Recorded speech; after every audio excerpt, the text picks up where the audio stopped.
বিছানায় শুয়ে ভয়ের কাঁপুনির সঙ্গে স্বামী বুঝতে পারল যে এটা সোমবার সকাল। তার মনে হলো যেন এই এক মুহূর্ত আগে দিনটা ছিল শুক্রবার। ইতিমধ্যে সোমবার হাজির।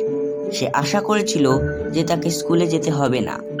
সকাল 9টার সময় স্বামীনাথন ডুকরে কেঁদে বলল, আমার মাথায় যন্ত্রণা হচ্ছে। মা সদয়ভাবে বললেন যে স্বামী বাড়িতে থেকে যেতে পারে। 9:30টার সময় যখন তার স্কুলের প্রার্থনা হলে থাকা উচিত ছিল, স্বামী তখন মায়ের ঘরের বেঞ্চের উপর শুয়েছিল। বাবা তাকে জিজ্ঞেস করলেন, এই আজ স্কুল যাবি না? মাথার যন্ত্রণা। বাজে কথা, জামা প্যান্ট পর, স্কুলে যা। মাথার যন্ত্রণা। রবিবারে একটু কম ঘোরাঘুরি কর, তাহলে আর সোমবারে কোনো মাথার যন্ত্রণা করবে না। আমি এত দেরিতে ক্লাসে যেতে পারবো না। তোকে যেতেই হবে, এটা তোর নিজের দোষ। আমি যদি এত দেরিতে যাই, মাস্টার মশাই কি ভাববেন? তাকে বলবি তোর মাথার যন্ত্রণা হচ্ছিল এবং সেই জন্যই তোর দেরি হয়ে গেছে। আমি যদি এটা বলি, তিনি আমাকে বকবেন। তাই নাকি? দাঁড়া দেখছি। কি নাম তার? স্যামুয়েল। তিনি কি সবসময় ছাত্রছাত্রীদের বকাঝোকা করেন? উনি খুব রাগী লোক। তিনি বিশেষ করে সেই সমস্ত ছেলেদের ওপর রেগে যান যারা দেরি করে স্কুলে আসে। আমার স্যামুয়েলের ক্লাসে দেরি করে যাওয়ার একেবারে ইচ্ছা নেই। তিনি যদি অতই রাগী, এ ব্যাপারে তোরা হেডমাস্টার মশাইকে বলিসনি কেন? ওরা বলে হেডমাস্টার মশাইও নাকি তাকে ভয় পান। আচ্ছা, তাহলে আমি একটা চিঠি লিখছি, এটা হেডমাস্টারকে দিয়ে দিবি। কিন্তু বাবা।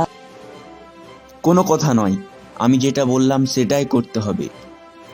যে সময়ে স্বামী স্কুলে যাওয়ার জন্য প্রস্তুত হলো, বাবা হেডমাস্টার মশাইকে একটি বড় চিঠি লিখে ফেলেছেন। তিনি চিঠিটি একটি খামে ভরলেন এবং সেটির মুখ বন্ধ করে দিলেন। বাবা, তুমি কি লিখেছো? তোর জন্য তো কিছু নয়, এটা হেডমাস্টার মশাইকে দিবি আর ক্লাসে চলে যাবি। আমাদের শিক্ষক স্যামুয়েলের সম্পর্কে কিছু লিখেছো? হ্যাঁ, অনেক কিছু লিখেছি। বাবা, উনি কি করেছেন? চিঠিতে সব লেখা আছে। তোদের হেডমাস্টার মশাইকে এটা দিয়ে দিবি। আমি পৃথিবীর নিকৃষ্টতম ছেলে। যতই হোক, স্যামুয়েল তো অতটা খারাপ লোক নন। ব্যক্তিগতভাবে অন্য শিক্ষকদের তুলনায় তিনি অনেক বেশি বন্ধু মনোভাবাপন্ন। তিনি তো আমাকে বিশেষ পছন্দও করেন। আমার মাথা ভু ভু করছে। স্যামুয়েলের কথা সে যত ভাবতে লাগলো, স্বামী ততই তার জন্য যন্ত্রণা ক্লিষ্ট হতে লাগলো। স্যামুয়েলের কালো মুখ, তার সরু গোঁফ, দাড়ি না কামানো গাল এবং হলুদ কোটের কথা মনে করে স্বামীনাথনের মন দুঃখে ভরে গেল। এক কাজ করা যাক, আমি হেডমাস্টার মশাইকে চিঠিটা দেব দিনের শেষে। স্যামুয়েল সারা দিনে এমন কিছু করতে পারে যাতে চিঠিটির যথার্থতা প্রমাণ হয়। স্যামুয়েল পাটিগণিত পড়াচ্ছিলেন। তুমি আধ ঘন্টা দেরি করেছো।